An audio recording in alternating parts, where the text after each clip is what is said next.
శుభం బియాదు శ్రీ గురుభ్యో నమః.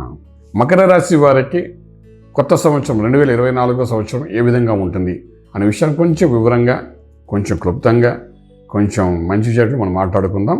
డెఫినెట్గా ఈ రాశి ఫలాలు ఎలా ఉంటాయంటే మనకు యాక్చువల్లీ పంచాంగం ద్వారా మనం చూస్తే ఉగాదులు చెప్పవలసిన విషయాలు కొన్ని ఉంటాయి. కానీ ఇక్కడ ఏంటంటే న్యూ ఇయర్ కాబట్టి సరదా ఉంటుంది. న్యూ ఇయర్ నాడు ఎలా ఓపెన్ అవుతుంది ఇయర్ అని చెప్పి ఒక ఆనందకరమైన పరిస్థితి ఉంటుంది కాబట్టి దాని నుంచి డిస్కస్ చేయడానికి ఈరోజు మనం వచ్చాము. సో మకర రాశి వారికి ఫస్ట్ న్యూ ఇయర్ నాడు జాతకం ఎలా ఉంది అంటే సెకండ్ హౌస్లో శని యొక్క ప్రభావం కనబడుతుంది, మూడో ఇంట్లో రాహు డైనమిక్గా కనబడుతుంది, చతుర్థంలో గురుడు కొంచెం న్యూట్రల్గా ఉన్నాడు. అలాగే చూస్తే భాగ్యస్థానంలో కేతు కనిపిస్తాడు, లాభంలో శుక్రుడు ప్లస్ బుధుడు కనిపిస్తాడు, వ్యయం ఖర్చు పెట్టే స్థలంలో కుజుడు ప్లస్ రవి కనిపిస్తున్నాడు. సో మకర రాశి వారు ప్రశాంతంగా హ్యాపీ న్యూ ఇయర్ చేసుకోండి. అనవసరమైన వాటిలో జోలికి వెళ్ళకండి. ఈ కొత్త సంవత్సరం ఫస్ట్ హాఫ్లోని స్పెషల్లీ మే లోపల మాత్రం ఏది గట్టిగా పట్టుకోకండి. బిజినెస్ అనేది జరిగేటట్టు చూసుకోండి. ఉద్యోగమా ఎలా ఉద్యోగం నడుస్తే అలా నడవనివ్వండి. మీరు గట్టిగా కొత్త ఉద్యోగ ప్రయత్నాలు చేయకండి. చేసేదో వచ్చేసింది కదా కంగారు పడిపోకండి. 1-10 సార్లు ఆలోచించి ఉద్యోగం మారడానికి ప్రయత్నం చేయండి. అలాగే వ్యాపారాల్లో కూడా చాలా ఇంట్రెస్టింగ్గా ఉండి ఎక్సైటింగ్గా ఉండి చాలా ప్రాఫిటబుల్ వస్తాయని చెప్పి వ్యాపారస్తులు మీ దగ్గరికి వస్తారు. పార్ట్నర్షిప్ చేద్దామని కొంచెం వాటిని అలా పక్కకు జరపండి. జోలికి వెళ్ళకండి. కారణం ఏంటంటే ఒకటి మీరు ఏలినాటి శనితో ఆల్రెడీ ప్రభావితం ఉన్నారు. అంటే నెత్తిమీలు వేయడం పక్కకు జరిగేయడం అనుకోండి. కానీ మీకు మూడో ఇంట్లో రాహు వచ్చిన చతుర్థంలో అర్ధాష్టమ గురువు ఉన్నాడు. ఇలా ఉంటుంటే అన్నిటికీ ముఖ్యం ఇయర్ స్టార్ట్ అవుతుంది ఎలాగంటే 12వ ఇంట్లో కుజుడు రవితో స్టార్ట్ అవుతుంది. ఆ తర్వాత రవి మీ రాశిలోకి వస్తారు. తర్వాత కుజుడు మీ దగ్గరికి వచ్చి 45 రోజులు ఉంటాడు. సో ఈ కుజుడు రవి ఇద్దరు కలిసి కొంతకాలం మీ దగ్గర ఉంటాడు. అలాగే వాళ్ళిద్దరు కలిసి ముందు కూడా వెళ్తారు. అక్కడ మీ కుటుంబ స్థానంలోకి వెళ్తారు. సో మిమ్మల్ని ట్రాన్సిట్లో కుజు రవిలు మీ మీద నడుస్తారు. మీ ముందుకు వెళ్తుంటారు. కుజుడు ఉచ్చస్థితే మీ జాతకంలో మీ యొక్క రాశిలోకి రావడం, కానీ రవి కూడా అక్కడికి వస్తాడు. సో ఇవన్నీ దృష్టిలో పెట్టుకుని మనం తీసుకున్న నిర్ణయాలు అంటే బర్న్ అయ్యే అవకాశం ఉంటుంది. అంటే కొత్త నిర్ణయాలు కొంతవరకు ఆగిపోండి. మనం ఒక్కొక్కసారి చూడండి జర్నీ చేస్తుంటే స్లో అయిపోతాం. పక్క ఉన్నవాడు ఓ ఆరును కొట్టేస్తుంటాడు ముందు వెళ్ళిపోదామని. మనం ఏం చేస్తాం, ఏంట్రా ఈ అరుపులు ఏంట్రా బాబు, మన స్లో ఆపుదాం వాడు వెళ్ళిపోనిండి అనుకుంటాం. అడలా తిన్న ముందుకు వెళ్తే స్పీడ్గా నేను గుద్దేస్తాడు. అప్పుడు మీకు అనిపిస్తుంది మనం ఆగడం చాలా మంచిది ఏంటి, స్లోగా ఉండడం మంచిది అని.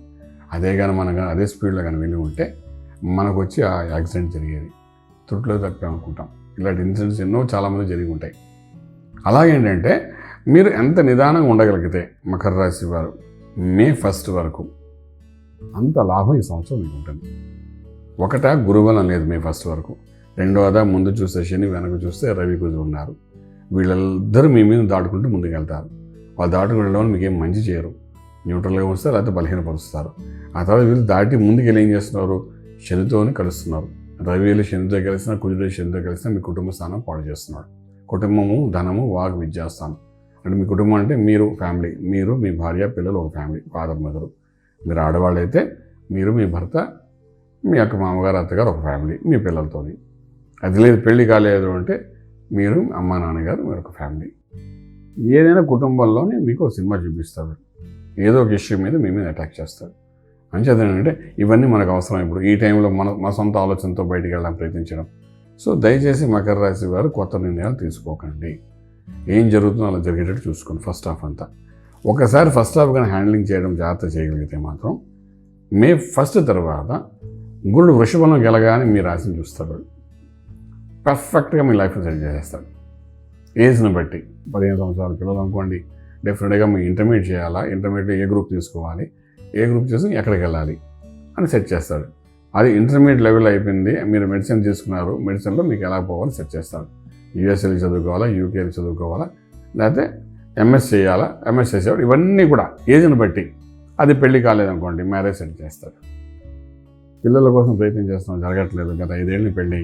సో ఇప్పుడు మీరు ప్రయత్నం చేయండి. గురుబలం ఉంది కాబట్టి దానికి సంబంధించి ఏదో ప్రయత్నం చేసుకోండి. అదేదో ఉంటే రకరకాల మెడికల్ టెక్నాలజీలు ఏం చేస్తే ఇప్పుడు సక్సెస్ఫుల్ అవుతుంది. వివాహం జరగట్లేదు, 30 ఏళ్ళు వచ్చేసింది, వివాహం జరుగుతుంది. అలాగే వీళ్ళు కొనుక్కోవాలనుకుంటున్నా 10 ఏళ్ళ నుండి అనుకుంటున్నా అట్లే ఆ ప్రయత్నం చేయండి, అవుతుంది. భూమి పూజ అలాగే రకరకాలుగా. ఒకటేంటి మన శుభవార్తలు శుభకార్యాలంటే బోల్డ్ ఉన్నాయి మనకు, రకరకాలు ఉన్నాయి. ఇవన్నీ కూడా మే 1 నుండి ఇయర్ ఎండింగ్ వరకు కనిపిస్తాయి. సో మే 1 నుండి ఇయర్ ఎండింగ్ ఉండే ఆ శుభకార్యాలను చేయాలి అంటే మొదటి 4 నెలలు చాలా జాగ్రత్తగా హ్యాండిల్ చేయాలి. మీకు ఒక గుడ్ న్యూస్ ఉంటుంది. ఆ గుడ్ న్యూస్ ఏమో ఫిబ్రవరిలో రావాలనుకుంటారు, రాకపోతే మీరు టెన్షన్ అయిపోతారు. కానీ కొంచెం నిదానంగా ఆగితే అదే గుడ్ న్యూస్ మీకు మే 1 తర్వాత కనపడచ్చు. అది పెళ్ళి అనుకోండి, ఉద్యోగం అనుకోండి. ఉద్యోగ ప్రయత్నాలు ఉన్నాయి, చాలామంది చాలా ఎక్కువగా సీరియస్గా చేస్తుంటారు. ఇయర్ ఎండింగ్, ఇయర్ స్టార్ట్ అయిపోయింది, కొత్త కంపెనీస్ ఫ్లోటింగ్గా ఉంటాయి, స్టార్టప్ కంపెనీస్ పెట్టాలనుకుంటారు, రకరకాలుగా అనుకుంటారు. ఇవి ఏదనుకున్నాయి అన్నీ కూడా ఫస్ట్ 4 months అస్సలు రిజల్ట్ లేనట్టుగానే కనబడతాయి. ఫుడ్ ఇండస్ట్రీ పెట్టారనుకుంటాం, ఫార్మా పెట్టారనుకుంటాం, లేకపోతే మీరు ఎడ్యుకేషన్ ఇన్స్టిట్యూట్కి సంబంధించి పెట్టారు, ఆర్గానిక్ ఇండస్ట్రీ, అగ్రికల్చర్, ఏదో చిన్న స్టార్టప్ చేద్దాం, సంక్రాంతి అయిందో మొదలు పెడదాం మొదలెట్టారు, మంచి రోజులు వచ్చాయి కదా అని. వచ్చిన తర్వాత మొదటి 3 నెలలు న్యూట్రల్గానే ఉంటుంది, అంత మాత్రం బిజినెస్ వదిలేయట్లేదు. తర్వాత మే 1 అది ఒక్కసారి రైజింగ్ తారాజులో లేస్తాయి. ఫ్యాషన్ డిజైనింగ్ అనుకోండి, ఇంటీరియర్ డిజైన్స్ అనుకోండి, ఇంజనీరింగ్ ప్రోడక్ట్స్ సంబంధించి అనుకోండి, ఏదైనా సరే సార్. సో ఇది మీకు ఎందుకు ముందుగా నేను చెప్తున్నానంటే, ఈ సంవత్సరంలోని ఓకే రాశి ఫలాలు కాబట్టి పంచాంగం చూసేది అదంతా మీకు మళ్ళీ మనం కొత్త సంవత్సరం మళ్ళీ చెప్తాం అనుకోండి, ఆదాయం వ్యయం గురించి మనం మాట్లాడుకుందాం. బట్ ఇప్పుడు ఏంటంటే ఎందుకు చెప్తున్నానంటే, ఈ new year starts with neutral, it's not going to start with hype. కొత్త సంవత్సరం రేపటి నుండి కొన్ని నిర్ణయాలు తీసుకోవాలనుకుంటాయి కదా, ఆ నిర్ణయాల్లో మీరు మొట్టమొదటి తీసుకోవాల్సిందంటే ఏం చేస్తున్నారో అలా చేసుకుంటూ నిదానంగా ముందుకు వెళ్ళిపోవాలి. అంతేగాని కొత్త సంవత్సరం వచ్చిన 2024 నేను కమిట్ అవుతాను ప్రామిస్ చేసి అర్ధరాత్రి 12 రేపటి నుండి ఇలా ఉందాం అనుకుంటే అది జరగదు కదా.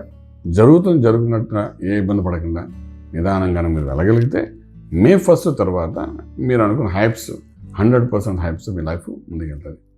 లైఫ్ టర్నింగ్ పాయింట్ అది.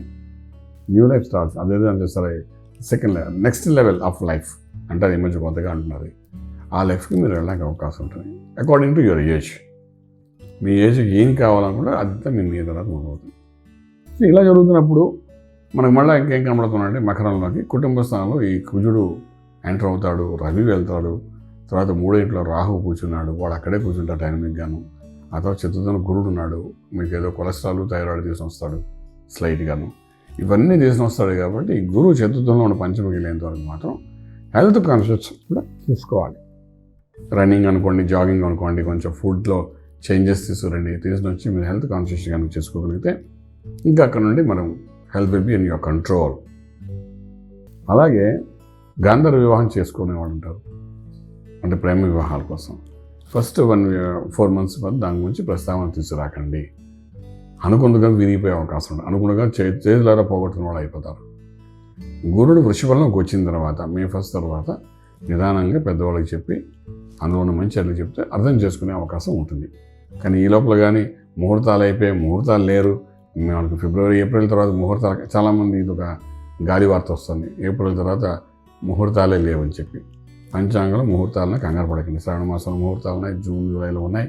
అంచేత అందరూ అనుకుంటున్నారు వచ్చే సంవత్సరం ముహూర్తాలే లేవు. ఇది ప్రతి సంవత్సరం అనుకుంటున్న మాటలేవని. సో ముహూర్తాలు అది కాదా, ఏదో తొందరపడి ఏదో చేసేద్దాం పెళ్ళి అని కాకుండా నిదానంగా ఆలోచించి ఒకవేళ అవకాశం ఉంటే మే తర్వాత శ్రావణ మాసంలో పెట్టుకోండి. గురుబలం ఉంటే చాలా బాగుంటుంది. సో ఈ రకంగా మీరు ప్లాన్ చేసుకుని వెళ్ళడానికే ఈరోజు మనం న్యూ ఇయర్ సందర్భంగా ఇవన్నీ చెప్తున్నాం.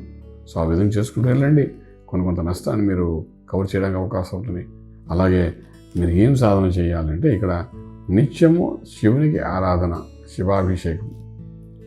అభిషేక ప్రియుడు శివుడు, మనకి ఇష్టమైంది.